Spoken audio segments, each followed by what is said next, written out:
Okay, at this time, Lisa Young will take a roll call to see if a quorum is present. Thank you, Mr. Vice Chair. Members of the committee, when I call your name, please respond. Walter Bouchard. Vince Wolpert. Here. Thank you. Kelly McKenzie. Beverly Chanowski.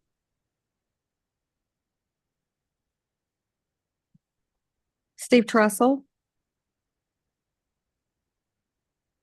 J.C. Porter.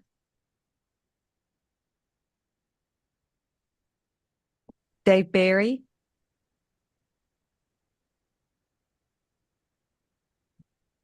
Kim Anderson.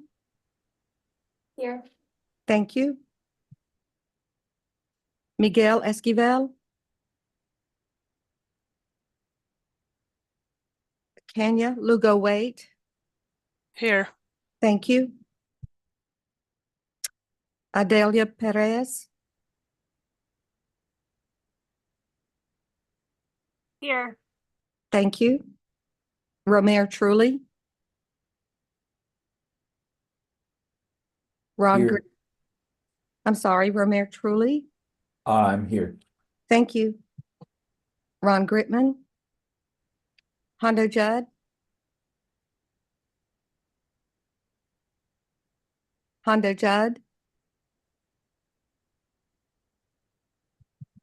Megan Sheldon. Present. Thank you. Monica Rabb. She's not in. I'm taking her place. This is Pete Burrell. Thank you. Spencer Camps. Rick Williams. Here. Thank you. Kim Butler. Here. Thank you. Aaron Cooper. Deb Ferraro. Present. Thank you. Jennifer Peterson. Matt Potzler. Here. Thank you.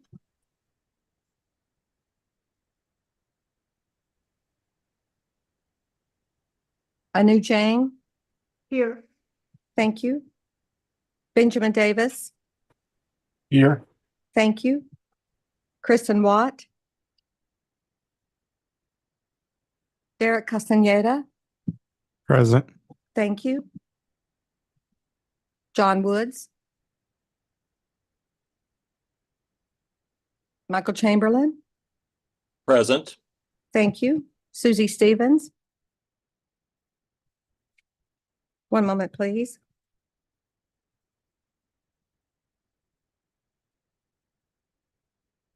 Mr. Vice Chair, we have a quorum. A quorum is now present. Good afternoon, members of the MAG Air Quality Technical Advisory Committee. This meeting is now called to order. For those around the table, please turn on your microphone when speaking. For those participating via Zoom, please state your name when making a comment or asking a question. The MAG Public Committee comment process allows members of the public to comment on items on today's agenda or on items that fall under MAG's jurisdiction. If you'd like to comment at today's meeting, please complete the request to speak form located on the meeting room counter. MAG staff can assist with any questions you may have. If you parked in the garage, parking validators are available on the meeting room counter. If you purchased a transit ticket to come to the meeting, please see staff for a ticket. Hearing assisted devices are available for MAG staff. Our next item is called to the audience. This is the opportunity for the public to comment on items that fall under MAG's jurisdiction that are not on the agenda, informational items, or items on the agenda for discussion and not for action. 15 minutes will be provided for call to the audience unless the chair requests an exception to this limit. I have received no requests to speak for the call to the audience. MAG also provides the opportunity for members of the public to submit written comments via the MAG website. Any comments received 2 hours prior to the meeting have been shared with committee members in advance of the meeting for consideration and will be included in the formal meeting minutes. MAG staff have received any online written comments for the call to the audience? Mr. Vice Chair, we received 7 written comments which have been provided to the committee members in advance of the meeting for consideration and will be included in the formal minutes of the meeting. Our next item is the approval of the February 22nd, 2024 meeting minutes. Does any member of the committee have questions? Prior to approval of the meeting minutes, there is an opportunity for members of the public to comment. I received no requests for this agenda item. MAG staff, have we received any online written comments for this item? No written comments were received. Is there a motion to approve agenda item number 3? This is Megan Sheldon, City of Glendale. I move to approve the meeting minutes of February 22nd, 2024. We have a motion to approve. Do we have a second? This is Deb Ferraro, City of Mesa. I second the motion to approve the meeting minutes from February 22nd, 2024. Okay, we have a motion and a second. The Air Quality Technical Advisory Committee is reverting to the roll call method of voting. Therefore, it is no longer necessary to turn on your cameras for a voice vote. When MAG staff calls your name, please respond with a yes, no, or abstain. A roll call will be taken at this time by Lisa Young. Thank you, Mr. Vice Chair. Members of the committee, when I call your name, please respond. Walter Bouchard. Vince Wolpert. Yes. Thank you. Kelly McKenzie. Yes. Thank you. Beverly Chanowski. Yes. Thank you. Steve Trussell. J.C. Porter. Yes. Thank you. Dave Barry. Kim Anderson. Yes. Thank you. Miguel Esquivel. Abstain. Thank you. Kenya Lugo Wait. Abstain. Thank you. Ron Gritman. Hondo Judd. Yes. Thank you. Megan Sheldon. Aye. Thank you. Pete Burrell. Here. Abstained. Thank you, Pete. Rick Williams. Yes. Thank you. Kim Butler. Yes. Thank you. Aaron Cooper. Aye. Thank you. Deb Ferraro. Aye. Thank you. Jennifer Peterson. Matt Potzler. Yes. Thank you. Anu Jane. Yes. Thank you. Benjamin Davis. Yes. Thank you. Kristen Watt. Derek Castaneda. Yes. Thank you. Mike Chamberlain. Yes. Thank you. Susie Stevens. One moment, please.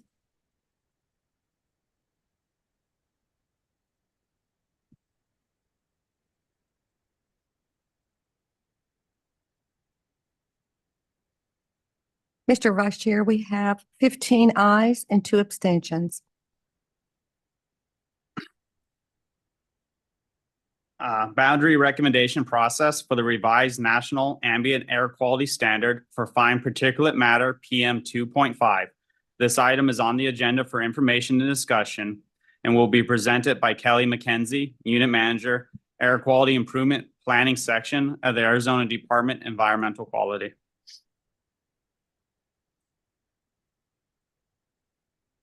Thank you, Vice Chair and members of the committee. My name is Elias Toon, and I'll be standing in for the presentation for Kelly McKenzie today.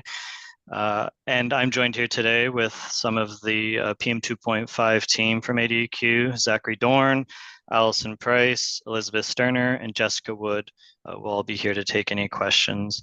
And so we're really excited and appreciative of the opportunity to be here today to discuss some of the recent developments with fine particulate matter and some recent revisions to the National Ambient Air Quality Standards. Next slide, please.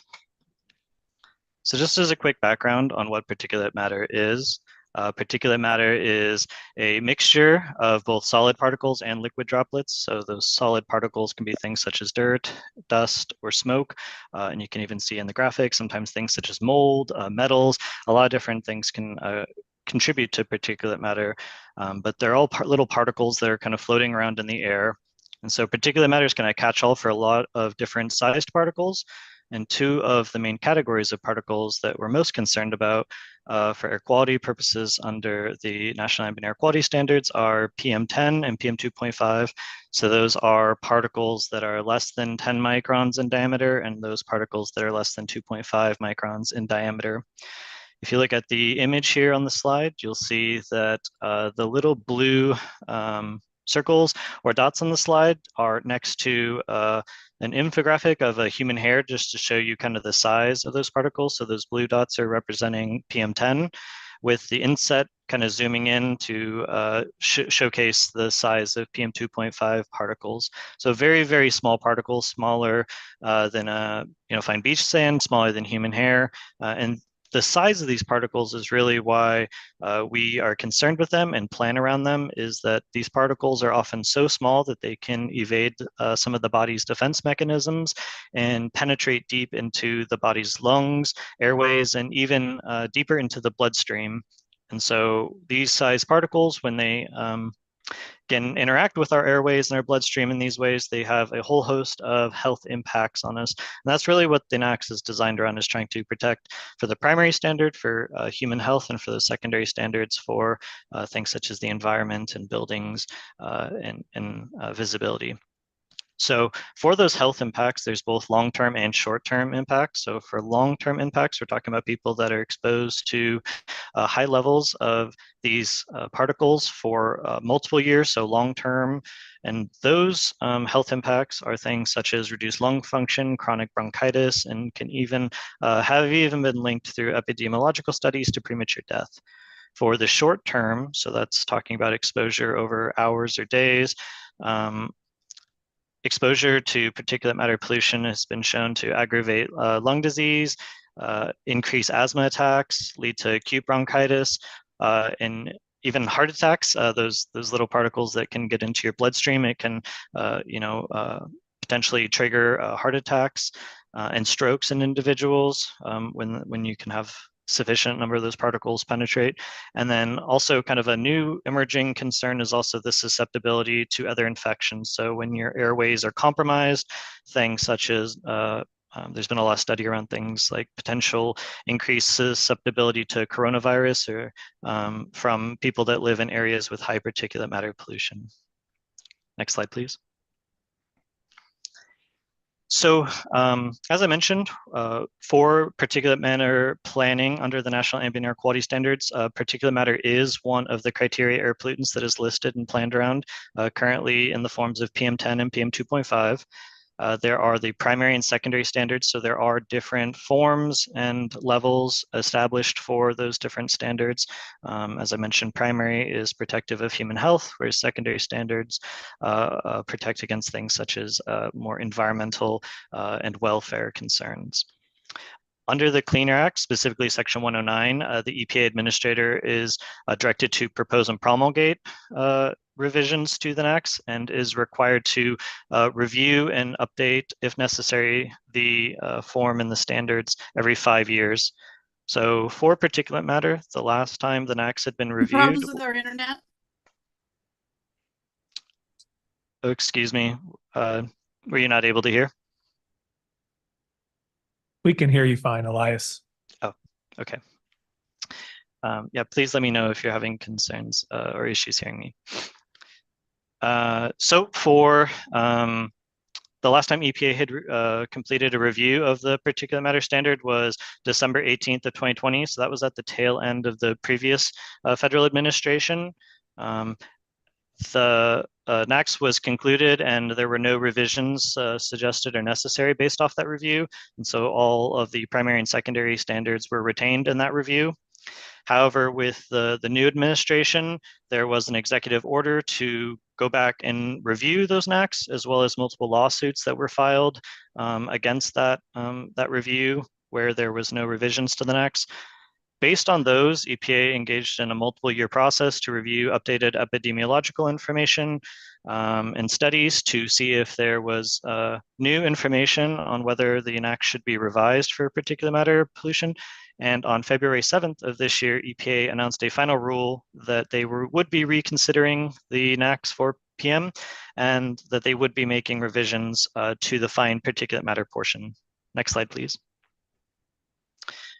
So this is a table that shows the different forms and averaging times the NACs comes in for particulate matter pollution. So the only one that's being changed is the top line item here. So that's the primary annual standard for PM 2.5.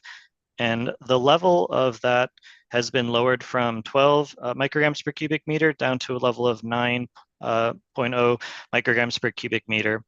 The other standards, such as the secondary annual PM 2.5, the 24-hour primary and secondary PM 2.5, as well as the primary and secondary 24-hour PM 10 standards were all retained at their current levels. So no changes to any of those. So the rest of this presentation will focus on just the revisions to that annual standard.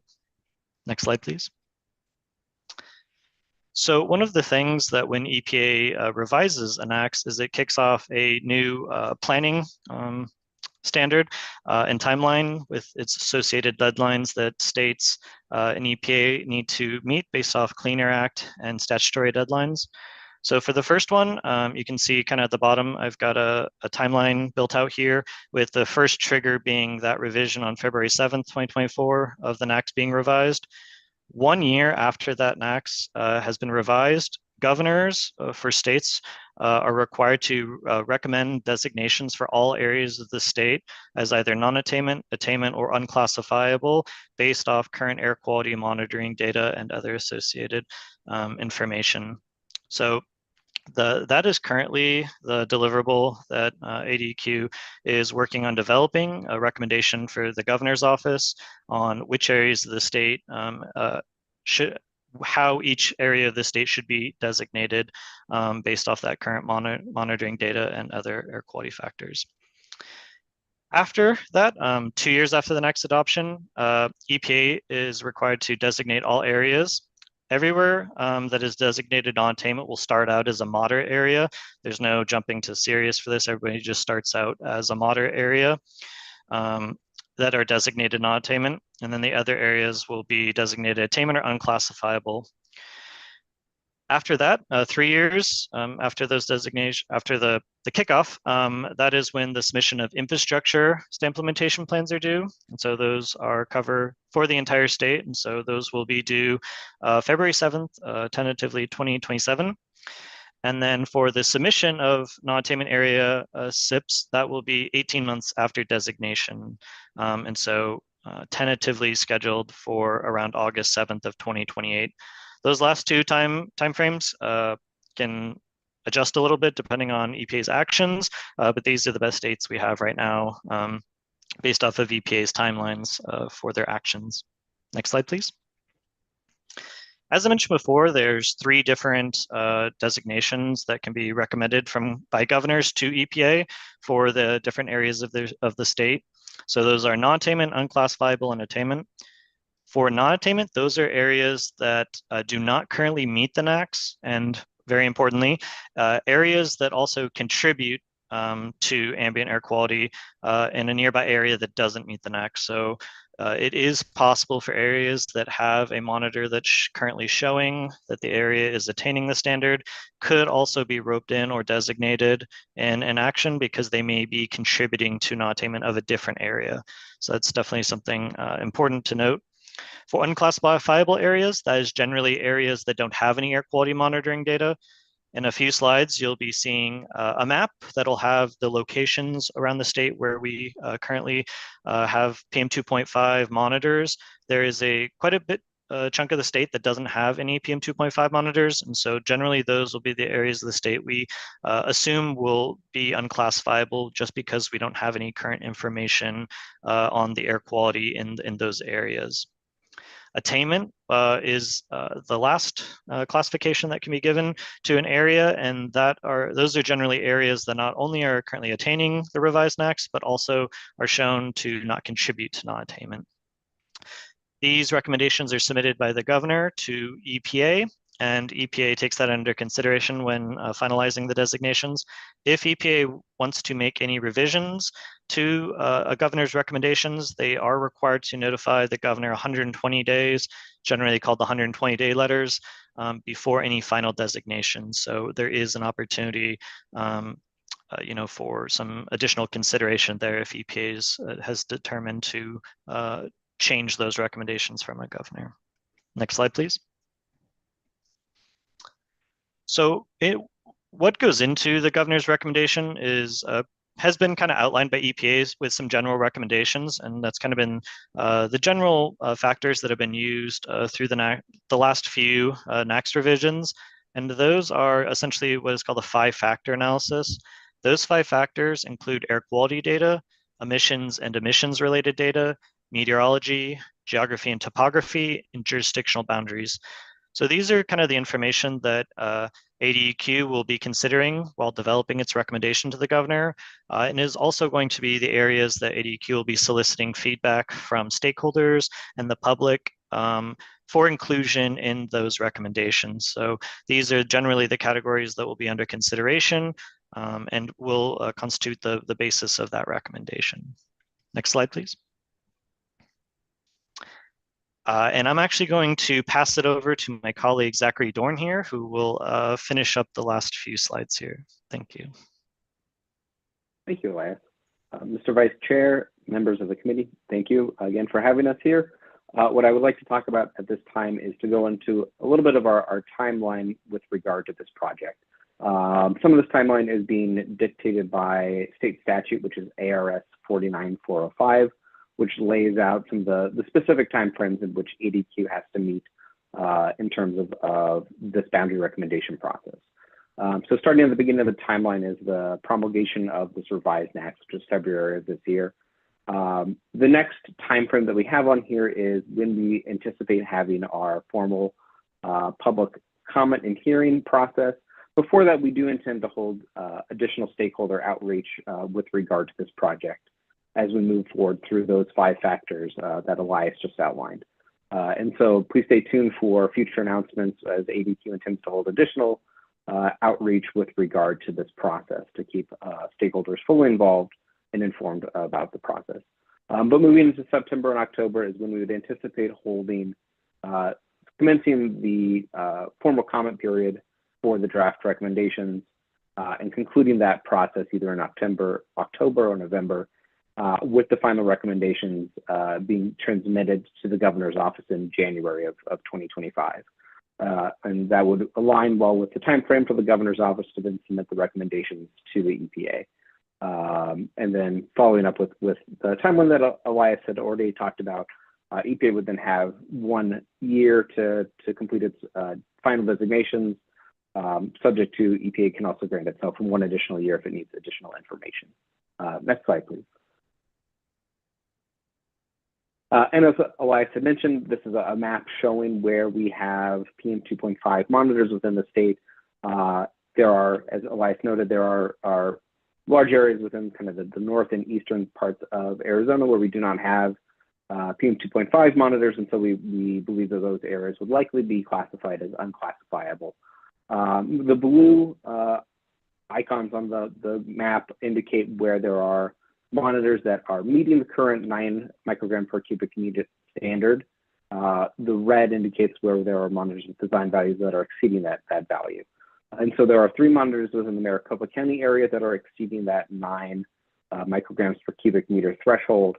They're in kind of West Phoenix, around the Durango curve, and then South Phoenix as well, as you can see in that little insert in the map as well. And then there's a monitor that is violating in Pinal County, in the Hidden Valley area, and then there's 1 monitor violating in Nogales and Santa Cruz County. Next slide, please.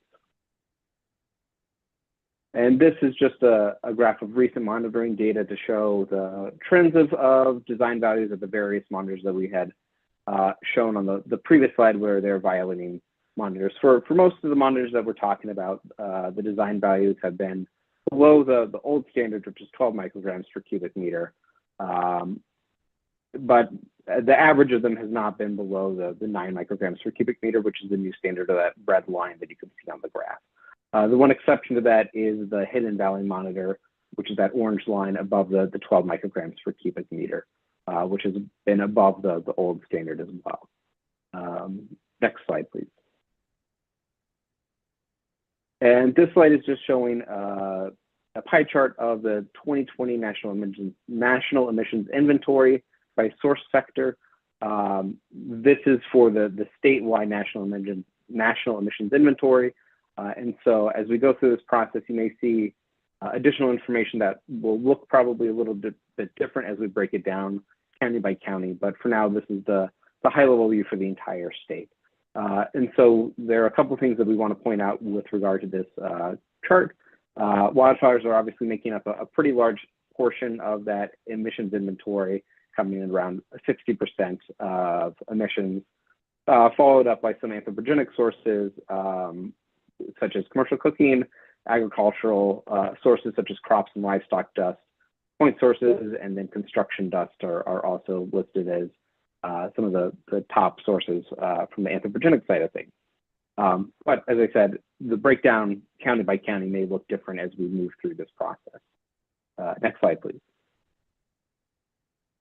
I do want to shift gears a little bit and touch on some of the potential impacts of EPA's revised NAAQS, and with regard to what is referred to as the New Source Review Program, that is largely an umbrella term regarding a federally mandated program that regulates the construction of new pollutant-emitting industrial sources and potential modifications to those sources. And there's really two categories of New Source Review.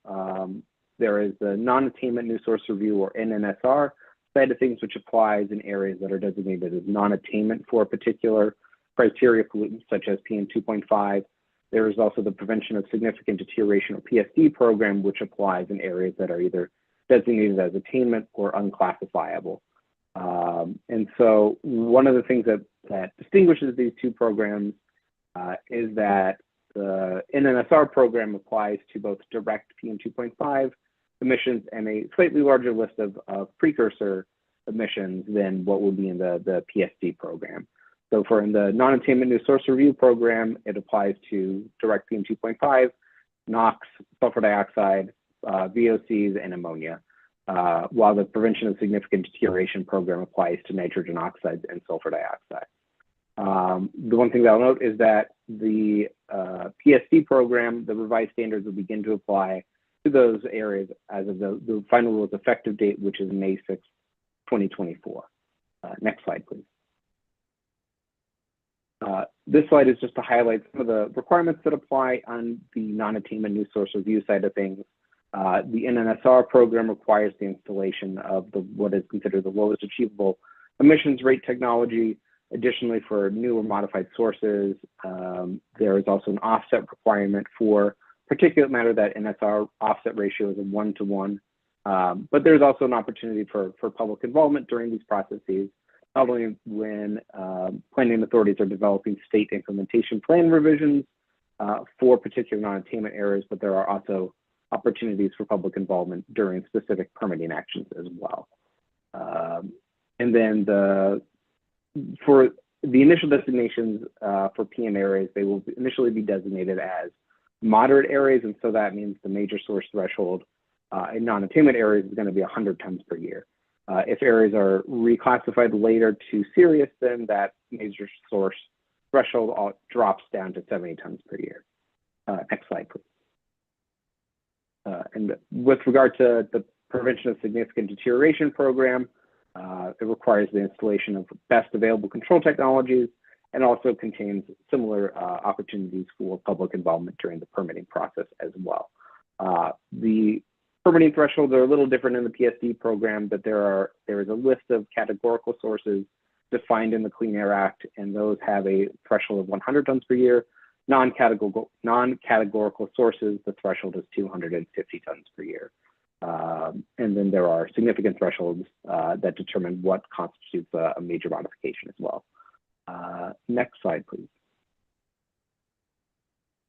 And so one of the things that we do want to highlight here is as we go through this process, we are continuing to have more opportunities for public involvement. And so we have created a specific GovDelivery list on our website to sign up for more updates and information as we work through this process. So there is a link available. You can also access that link by going to AZBQ's website and scrolling to the very bottom of the web page. There is a subscribe button at the very bottom of the page, which will take you to the same link. And so we encourage everyone to sign up for additional updates. Next slide, please. And with that, I just want to thank the committee again and for the opportunity to be able to come and present here today. Here's our contact information if you have any questions or need additional information. And thank you very much.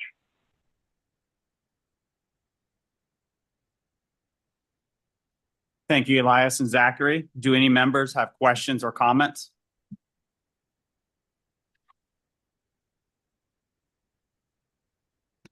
All right, we'll go on to final emission standards for light, medium, and heavy-duty vehicles. This item is on the agenda for information and discussion and will be presented by Matt Poppin, Environmental Division Director, Maricopa Association of Governments. Thank you, Mr. Vice Chair and members of the committee. Next slide, please. So we wanted to make you aware of some final standards that EPA has put out in regards to both light and medium duty vehicles and heavy duty vehicles. These are very significant emission standards that will impact vehicles sort of beginning in year 2027.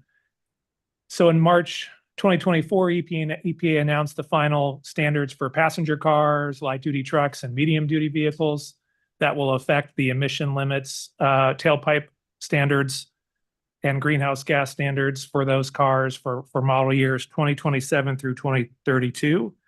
And then following that, on March 29th, 2024, EPA also announced final phase 3 greenhouse gas standard for heavy duty vehicles beginning in 2027. Next slide. So this table from EPA's fact sheet provides an overview of the projected emission reductions that EPA is anticipating this rule will have first for greenhouse gas emissions from light duty vehicles. So EPA is projecting a 50% reduction in carbon dioxide emissions by 2032 from the light duty fleet. You can see in the table, we've got the model year of 2027 all the way going to 2032. So in 2027, the expectation, for example, for a passenger car would be 139 grams per mile. That drops all the way down to 73 grams per mile in 2032. These are fleet-wide averages, so each particular car might have different emission rates, but overall, the fleet of cars and trucks would have this combined expected emission rate of 85 grams per mile in 2032 for their entire light-duty fleet. Next slide, please. And so in addition to, I think we skipped one. Go back one more. Great. Yeah, there are also greenhouse gas standards for medium duty vehicles as well. So these are vans and some of the larger pickups. EPA is expecting a 44% reduction in carbon dioxide emissions by 2032 from the medium duty fleet on this one. Next slide, please. So in addition to greenhouse gas emission reductions, EPA's new standards also reduce criteria pollutant emissions. And EPA, how they've proposed this standard is they group non-methane organic gases, which we often refer to as volatile organic compounds or VOC, in addition to nitrogen oxide or NOx, into a single standard. So it's the combination of those two pollutants together that come out of the tailpipe. The current standard, which is often referred to as EPA Tier 3 standards, which came out in 2017. In 2026, that standard is 30 milligrams per mile. And you can see it gets cut in half when you get down to 2032, down to 15 milligrams per mile. For the medium duty vehicles, the starting point's a little bit higher, depending on how heavy they are. But it also is almost a 50% or over a 50% reduction in VOC and NOx emissions. So this is, we're hopeful that this can benefit ozone levels in our region. It won't have an impact until later in this decade, but we're hopeful it can have some impact on the ozone levels in our region moving forward. Next slide. In addition to VOC and NOx standards, there's also a new standard for particulate matter. And this is particulate matter just for the tailpipe. It doesn't concern particulate matter from tire wear or brake wear or traveling on unpaved roads or paved roads. And this one is not a fleet-wide average. This is per vehicle. So the most any particular vehicle could come out of a tailpipe is 0.5 milligrams per mile. This is going to be phased in over time, but by model year 2030, all vehicles for light-duty vehicles should meet this standard, and by year 2031, all medium-duty vehicles should meet this standard. And EPA is estimating that once the standard is met, it would reduce the tailpipe PM emissions from gasoline vehicles by 95%. So very significant reduction. Next slide. Back one more, I think you skipped again. Thank you.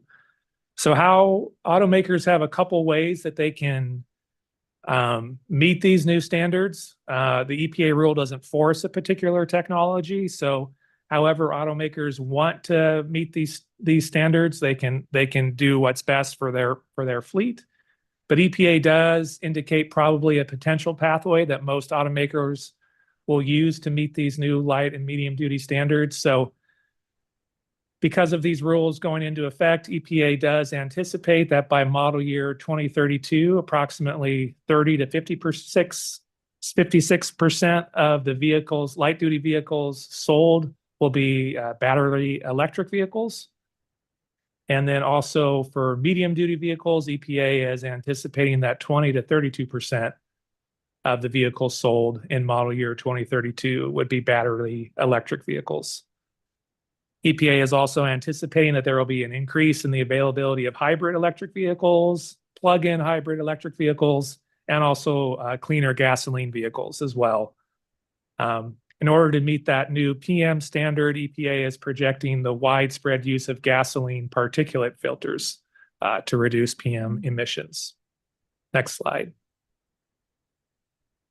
So overall, in terms of the emission benefits, EPA estimates that the life of these standards, which will go out through 2055, will avoid 7.2 billion tons of carbon dioxide that would have been emitted into the air if these standards weren't in place. And then in terms of criteria pollutants, EPA is expecting reductions of 8,700 tons of PM 2.5, 36,000 tons of nitrogen oxides, and 150,000 tons of hydrocarbons or volatile organic compounds. Next slide. So for the phase 3 heavy duty standards, EPA proposed stricter carbon dioxide reductions from the current phase 2. So this is just greenhouse gas emissions and primarily carbon dioxide.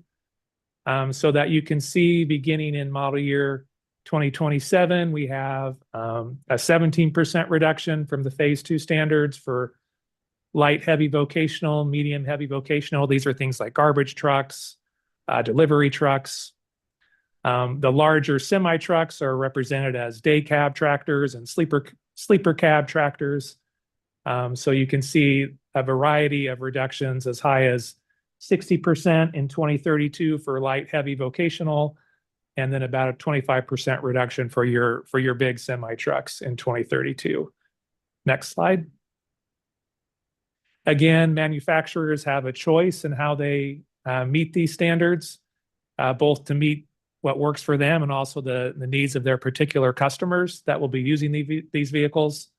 And the technologies that will be available to meet these standards include advanced internal combustion engines, hybrid engines, plug-in hybrid electric vehicles, some battery electric vehicles, and also hydrogen fuel cells. Next slide. then lastly, the emission benefits of phase 3 through 2055, EPA estimates that it will avoid 1 billion metric tons of greenhouse gas emissions, primarily, again, carbon dioxide emissions. And while this rule doesn't directly regulate criteria pollutants, EPA does anticipate that there will be co-benefits for reductions in PM 2.5 and ozone forming pollutants, primarily because there will be less fuel burned as a result of these new standards. Next slide. So that concludes my presentation on the new standards. If there are any questions, I'm available. Yeah, thank you, Matt. Do any members have questions or comments?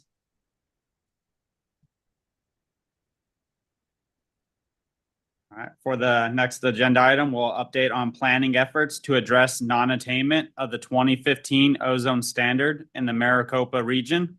This item is on the agenda for information discussion and will also be presented by Matt. Thank you, Mr. Vice Chair and members of the committee. We do want to give you regular updates on our ozone planning efforts, as this is a high priority for us and one that is deadline sensitive. So you'll be hearing from us pretty frequently on this as we move forward with this process. Next slide. So again, just to give some background to orient folks in terms of timeline. So back in October of last year, EPA did publish a finding of failure to submit a moderate area state implementation plan for our non-attainment area in Maricopa County by the January 1st, 2023 deadline. And that was because a plan was not available that could show attainment by the attainment deadline. So what that did is that triggered a series of sanctions clocks that remain in effect until a plan is submitted to EPA that addresses those outstanding requirements. So when those sanctions would come into effect would be May 17th, 2025. That's a 2-to-1 offset on major industry. If a complete plan is not submitted by November 17th, 2025, highway funding sanctions can take place. And then EPA is also obligated to create a federal implementation plan for the area. Next slide. Just to orient you on where we are with our latest ozone monitoring data. So through the latest design value period, which is 2021 through 2023, our design value is 80. That's represented by the blue line. So we're 10 parts per billion over the standard of 70. If you remove the exceedances that we believe are impacted by wildfires, you would have a value of 76, which is still 6 parts per billion over the standard. As you may be aware, we've also had some exceedances already in April of 2024 in the Maricopa non-attainment area. Our first exceedance was back on April 17th. That was at the Tonto monitor. And then there were additional exceedances on Friday the 19th as well within the urban area of the non-attainment area. Next slide.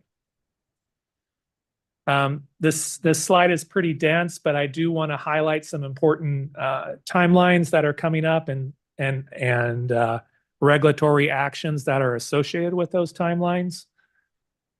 So you can see back at the very beginning was when a moderate area plan was due, January 1st, 2023. That deadline was not hit, so EPA issued the subsequent finding of failure to submit. That was effective in November of last year. And that triggered the sanctions clock, which are represented by those pink boxes of May 17th and November 17th. Our next deadline that is coming up is the moderate area attainment date, which is August 3rd, 2024. The attainment date is always a little bit confusing because it occurs in the middle of the summer season. You have to look at data from 2021 through 2023, which I just showed you, and that data shows a design value of 80. So even though the date is not officially there yet for August, we have already failed to meet that attainment date. And so we won't be able to show attainment with the moderate area attainment date. So that will eventually trigger EPA a reclassification effort where EPA will reclassify the area to serious. And there's different timing parameters along with that. But with that will come new major source thresholds for for business and industry, the big one dropping what sources are considered to be a major source from 100 tons down to 50 tons. The offsets that are required by those sources go up as well. And then there's also a new requirement where we have to reduce VOC and NOx emissions by 3% going forward until the new serious area attainment date, which is at the very end of the timeline, which is August 3rd, 2027. So really one of the primary planning efforts that we're engaged with right now, along with our partners at ADEQ, Maricopa County, and Pinal County, is to put together the information necessary to turn off those sanctions clocks. EPA has indicated to us that there are two pathways that we can do that. We can do that by submitting a new serious area plan once the area is reclassified, as long as that plan would be submitted before May 17th, 2025. Or alternatively, we can just address the outstanding moderate area requirements. So we're working under both of those options right now, trying to figure out which one will be best for our region, and we'll continue to update you on that as we progress moving forward. Next slide. The other thing we really wanted to highlight with you today is since our last meeting in February, we were able to, MAG in Maricopa County was able to have a great meeting and meet with EPA Administrator Joe Goffman to discuss the ozone challenges the region face. Mr. Goffman is in charge of the entire air operations divisions of the EPA. And so it was really great that he could come out and visit our region and hear directly from us and elected officials about the challenges that face our region. At that meeting, MAG and Maricopa County were able to highlight 4 areas where we feel EPA can really help us with our ozone challenges. Next slide. So the first area that we highlighted is we need a better explanation of what is happening with ozone in our region. We've discussed this before, but we have this unique situation that since 2017, roughly, ozone concentrations have increased in our region. That's that green dotted line. You can see ozone going up. The darker green dotted line is ozone when you remove wildfires. So ozone has increased since 2017, and that's kind of counter to the prior trend where we sort of were showing a kind of constant decrease in ozone concentrations. The bars represent emissions that form ozone. So you have emissions of NOx in light gray, and you have emissions of VOC in dark gray. And you can see over time that those emissions of the pollutants that form ozone have continued to decrease in our region. Those are man-made emissions, but ozone has not decreased along with it. So there's this disconnect between decreasing man-made emissions and increasing ozone concentrations. And so we do not have a good scientific explanation for why that is occurring. We have some theories, we have some ideas, but we're asking EPA for help in helping to explain this because we want to be able to explain accurately to policymakers and decision makers that if they adopt new controls, they will have an effect, a positive effect in bringing down ozone concentrations in our region. Next slide. The second item we really highlighted with EPA was their process that they use to review wildfires. This graph shows the total VOC emissions from wildfires over time, which is the purple. So the purple actually is man-made emissions and wildfire emissions together. The green line is just man-made emissions. So you can see that since 2017, we've had a massive increase in VOC emissions from wildfires. Everyone is aware that wildfires are now a regular occurrence. They're not a sporadic occurrence, but they're kind of part of the expected occurrence of our summer. Last year, we had the massive wildfires in Canada that engulfed much of the US for months. So we're still doing, but the process that's in place to remove those events from counting against the standard within our region is still very onerous, very time consuming. And we haven't made much progress in that with EPA Region 9. And so we really asked for additional help from Mr. Goffman in providing additional direction, additional tools that can be used so we can remove ozone exceedances that are directly tied to wildfires that we have no control over as a region. Next slide. The third item that we asked for additional help with was EPA's policies on international emissions. And really the crux of this argument was that EPA's current guidance really goes beyond the statutory language that exists in the Clean Air Act and kind of actively discourages areas from submitting 179B demonstrations. So we had some specific recommendations to Mr. Goffman that he could do to clarify the guidance and help areas not be penalized from international emissions, again, that are outside of their control. So again, the three kind of specific areas that we highlighted is one is the guidance currently only focuses on man-made emissions. Natural emissions are not considered under the guidance, which isn't in the Clean Air Act statute. Also, there pretty much exists a red line test in the current guidance that only provides relief when international man-made emissions are higher than domestic emissions. So if our domestic emissions are higher than international, we effectively cannot apply for a demonstration under this guidance. And then lastly, there's this idea that international emissions must be different on exceedance days than they are on non-exceedance days.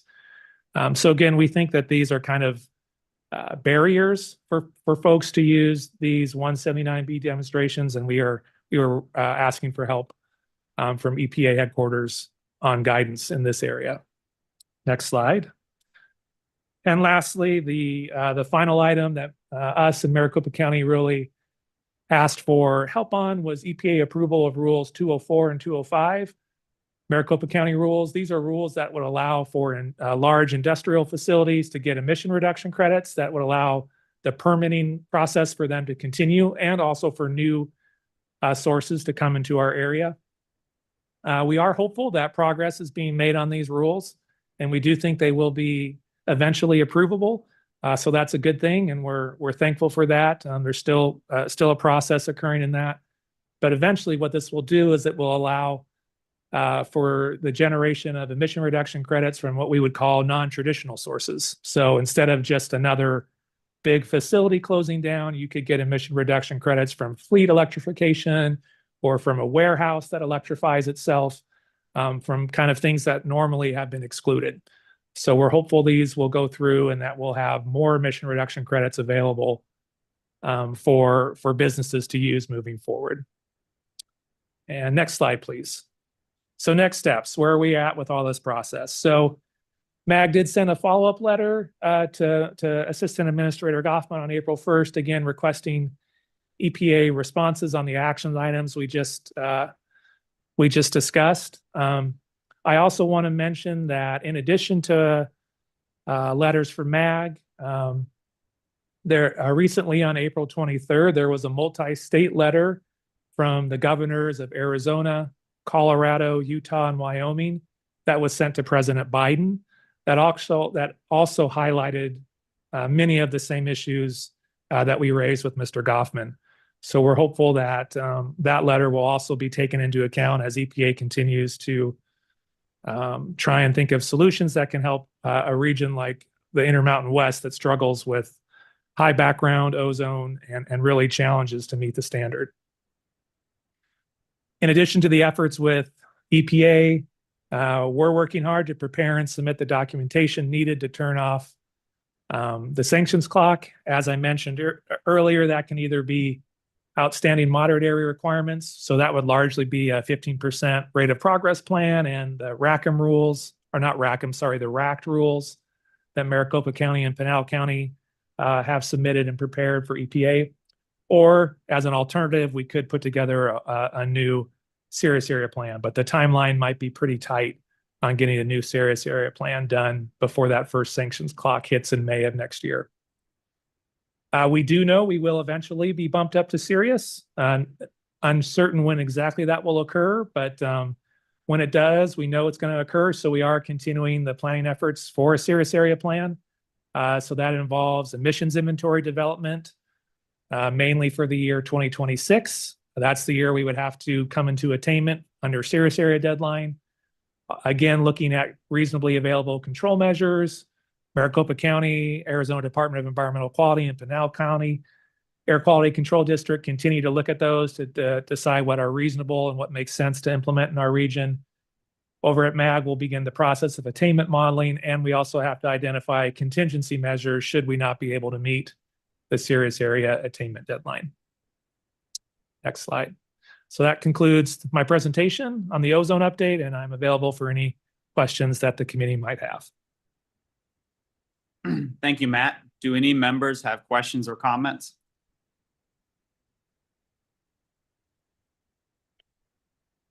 Are there any requests from the membership for an item on a future? I'm sorry. Go ahead.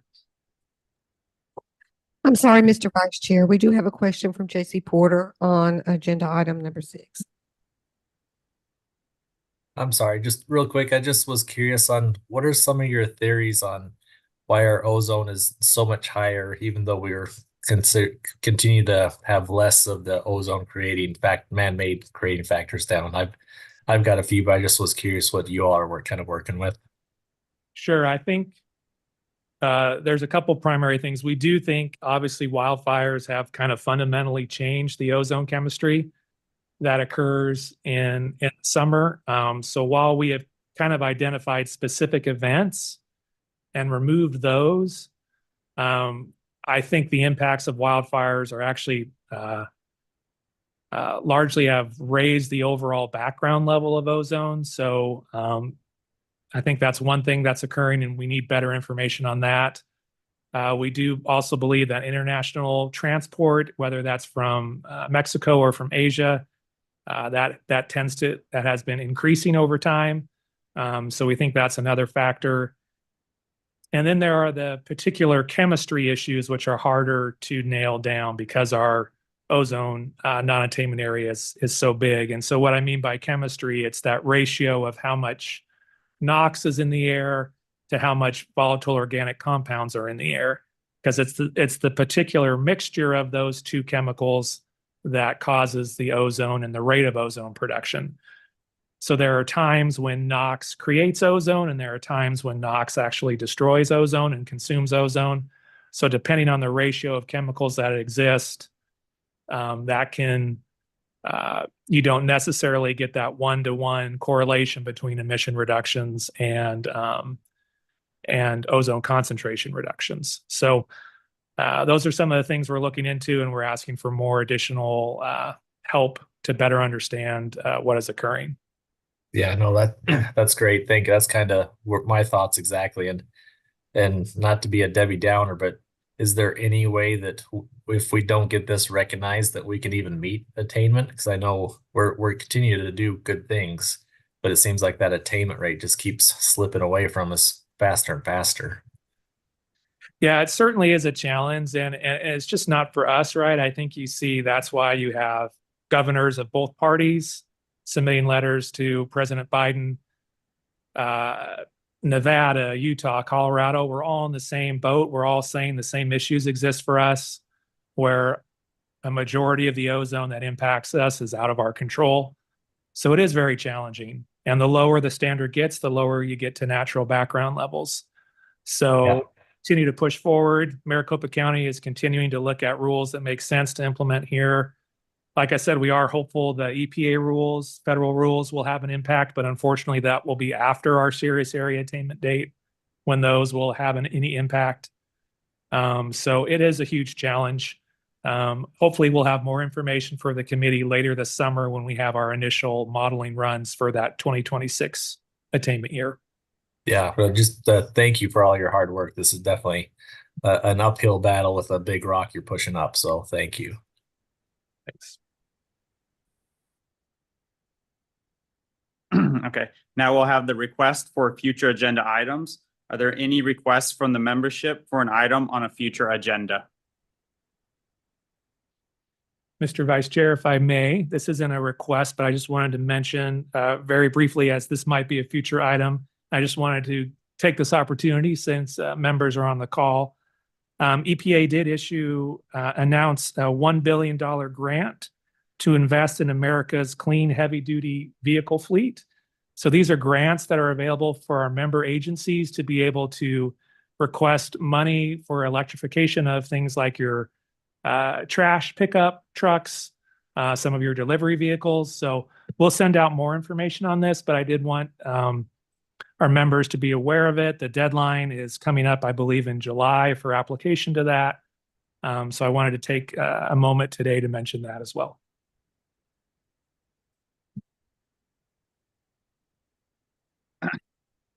The next meeting of the Air Quality Technical Advisory Committee will be on Thursday, May 23rd, 2024 at 1:30 p.m. Business is now concluded. Is there a motion to adjourn the meeting?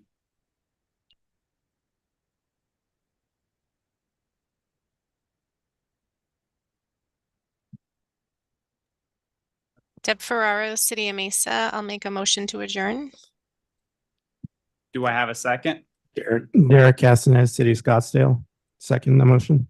We have a motion from Deb and a second from Derek. The meeting is now adjourned.